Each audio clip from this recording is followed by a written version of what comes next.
Radiators and Roach Motels by Gwen Barlow. This truck smells like it is burning, I said to Brody as I glanced at the flashing dashboard warning light. I had been watching the needle of the truck's temperature gauge climb steadily higher all morning.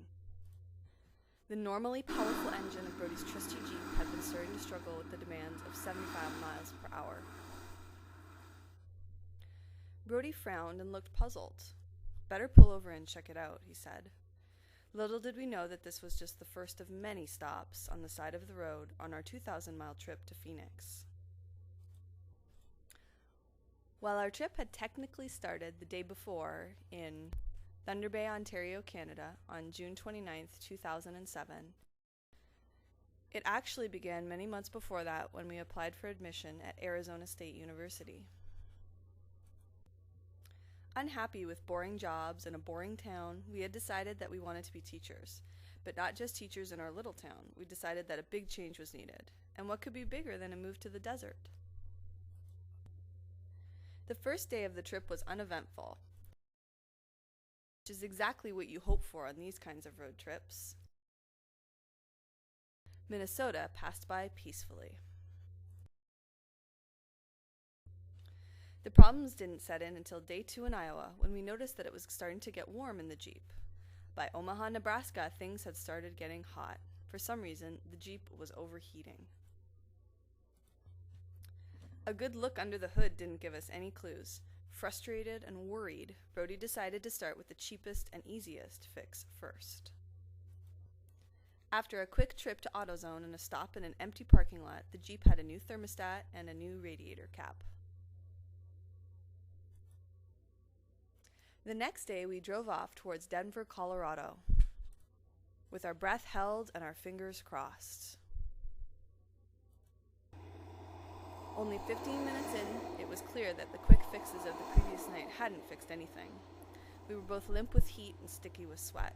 Worse, we had no idea what was wrong with the truck. With only luck on our side, our Jeep burned its way through most of Colorado until we decided to try to fix the next logical part. That evening, I overheard a conversation between Brody and the clerk at the Super 8 motel that sounded something like this. Brody said, "Hi, I'd like a room for the night."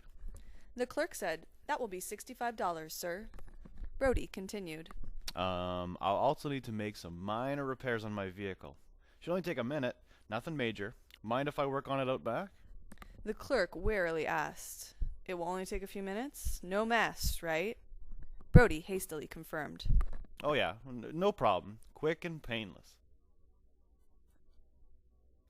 3 hours later, Brody was a dirty, sweaty, and frustrated liar. When he came into the room holding onto the Jeep's water pump, I knew he was no closer to figuring out what was wrong with the Jeep. Our last day on the road saw the end of Colorado, New Mexico, and finally northern Arizona. We were now in the home stretch and very focused on getting there before the Jeep decided it couldn't, so we drove those hilly ups and downs through the mountains before heading into downtown Phoenix. We were silently willing ourselves to make it. And make it we did, pulling up outside our new home with huge sighs of relief, exhaling breaths we'd held since Omaha. Our Jeep's radiator turned out to be the culprit.